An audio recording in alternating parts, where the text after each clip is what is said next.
Ruslan. Let me give you some of my issues with Calvinism. And when we just go over all those, with the caveat of total depravity, how bad are we? Like, are we just fallen, or are we, the word Paul Washer uses is utterly depraved, which is like, come on, like you're like, it's like putting something extra on it. I don't like the utterly depraved. You hate God. Everybody hates God. That's their default state, is they hate God, right? With the caveat of that and the caveat of limited atonement, Jesus only died for the elect. The other three seem fairly reasonable, I think. But my issues with Calvinism is twofold. It's the culture of Calvinism. It's some of the conclusions of, outside of like, we just have biblical theology and everyone is wrong or a heretic, which again, we'll get into that as well. I'll give you a story. My church, I'm a spiritual mutt, theological mutt, all over. We've been all over the place. We started out as a young, I don't know, I guess you could call us like a seeker type of church. Then we swayed super charismatic with the tongues and the whole bit. And then for a season, our associate worship pastor became a Calvinist, and it was like he got saved all over again. And we went hardcore Calvinist, where he literally redid Driscoll's doctrines, the doctrine book, and we went through like a 12-week series of all the essential doctrines, had to sign a blood covenant. It wasn't a blood covenant. Had to sign an agreement, a church covenant agreement. And I remember sitting with him, and I had this conversation, and I'm still friends with this guy, like we're acquaintances, it's all good. Yeah. But I remember being a newlywed. I was maybe 26, 27. Me and my wife were newlyweds. We both come from poverty. We both come I'm an immigrant. Dad wasn't in my life. My wife's family's been in and out of jail. And we discovered financial literacy, biblical financial literacy, and what it just was doing for our marriage, how we were getting out of debt, how we were saving money on a budget, the fact that it impacted our own marriage and how we were closer in our marriage, everything, sex life, physical, everything was just getting on this really tactical side of handling our finances. And I was sitting here talking to him, and I said, hey, I love the theology and the doctrines of grace, and I think that stuff is great, but I think people need a course. Like, we should take people through this FPU course with Dave Ramsey. I think it would be very helpful. It's not just theology and head knowledge. No, this is really pragmatic, practical stuff. Not to say pragmaticism is always right, but it's really practical stuff. And he looked across to me and he said, we just need to tell people to preach the gospel to themselves. And I said, yeah, gospel, important. But they need to know how to get on a budget. They need to know how to manage their money. They need to know how to communicate. They need to know how to use their big boy and big girl words. They need to know how to have discipline. They need to have a plan for their life. And the response to everything was, just preach the gospel. You're dealing with pornography, just preach the gospel. You're addicted to pills, just preach the gospel. And everything was just preach the gospel. And literally, like, look in the mirror and preach the gospel to yourself. And that was like the magic bullet to everything. And I don't mean to make a caricature out of him and say all Calvinists believe this, but it does seem to slip into this, if we know the right things, then we will instantly do the right things and behave the correct way, where a lot of times you need that bridge. You need a teacher to come in and say, hey, yeah, our life is not our own. Jesus is on the throne. Our money's not our own. Therefore, let's show you what a budget is. Therefore, let's explain why debt is dumb, according to Proverbs. Therefore, let's help you walk through this process so that you could change your family tree, so that you don't have to keep living in poverty and your kids don't have to live in poverty. And the FPU stuff radicalized and transformed our marriage completely, like literally everything. And now, because of that stuff, we got out of debt. We paid off $45,000 of debt in 18 months. Wow. That pastor subsequently left the church, went and planted his own church of like 75 people. They're doing great, small church. And it's the same kind of preach the gospel to yourself message every Sunday. And we took hundreds, probably 500 couples through our church, through this FPU class, paid off millions of dollars in debt, saved millions of dollars. And that was the part where, for me, I was like, it's not even the theology I have a problem with.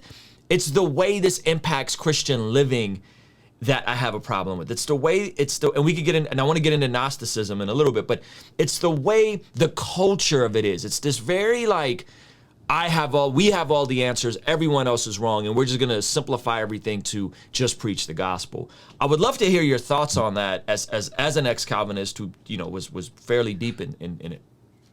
Yeah, I mean, everybody has different reasons that they might question a particular worldview, and every person is different, and every Calvinist is different. Calvinism is not a monolithic group, as we've said before, and so your experience may be completely different than someone else's experience with regard to the Calvinist that influenced them, or the Calvinistic pastor that influenced them. In fact, there's probably a lot of good Calvinistic pastors that take people through Dave Ramsey's training and help them to get out of debt and those kinds of things. And so one has to be careful not to obviously reject the claims of Calvinism based upon an individual experience that may be a negative. Some people talk about how their Calvinist was abused, the Calvinist pastor that they knew was abusive in some way, or was extreme or became hyper in his Calvinism, where he rejected the need for evangelism altogether, and those kinds of things. Or they heard something about Calvinist teaching that all babies go to hell, or that God hates babies, and just really extreme kinds of versions of Calvinism, and that's the reason that they're rejecting it. And I have to remind them. I say, the reason that we should reject Calvinism is not because of an individual person that you engaged with that might be different than you, but we need to go to the scriptures and say, what do the scriptures say? If Romans 9 and Ephesians 1 and John 6 and the many other proof texts that are often used in these discussions, if they truly do teach Calvinistic theology, then we should accept it as true, because the scriptures are our authority. And therefore we need to go to the text. We need to go to the scripture as our authority, not to emotive reasons, not to anecdotal reasons, those kinds of things.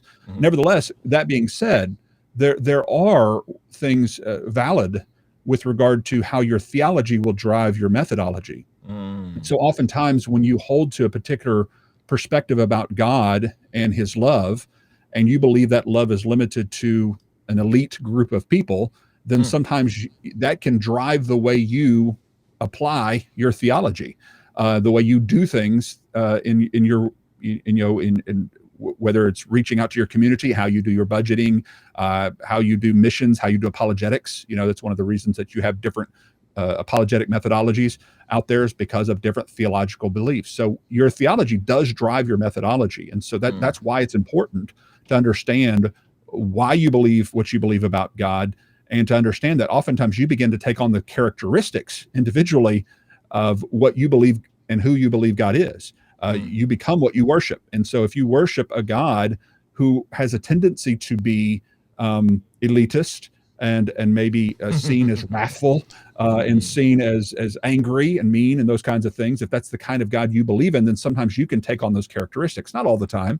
I mean, I think of John Piper as one of the most notable Calvinists in our world today, and he's one of the most tenderhearted, kind guys I've ever had the pleasure of meeting.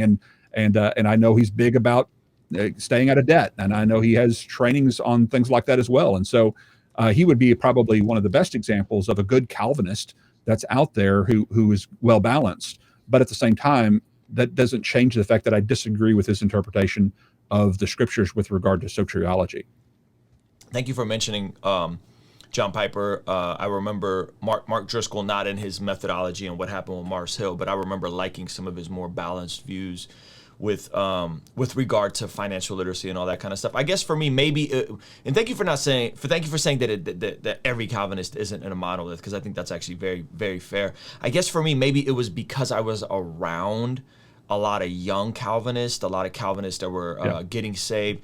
And it was this pattern from touring with the Lecrae and the Reach guys, from being around a lot of different guys, because I would stay after the shows and meet everybody. And I remember in particular doing an event called the Man Up Conference in Atlanta, and it was like 3,500 people there, doing something with Lecrae and Francis Chan. And we would hang out afterwards, and I saw this pattern of just men who knew all the right things, but their lives look like a complete train wreck. Their finances, their marriages, their education, their career life just look like a train wreck. And so maybe to your point, I think there's some validity in saying maybe that isn't indicative of all Calvinists, and it was just limited to my experience. So I think that's very fair. Kingstream Entertainment, Ruslan. Joshua the King came down and bore it all.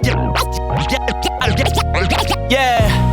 Conversations front of the fireplace. All of my mistakes, how do I erase? Wanna operate at a higher pace. Birth pain causing the body to dilate on a first name basis with the word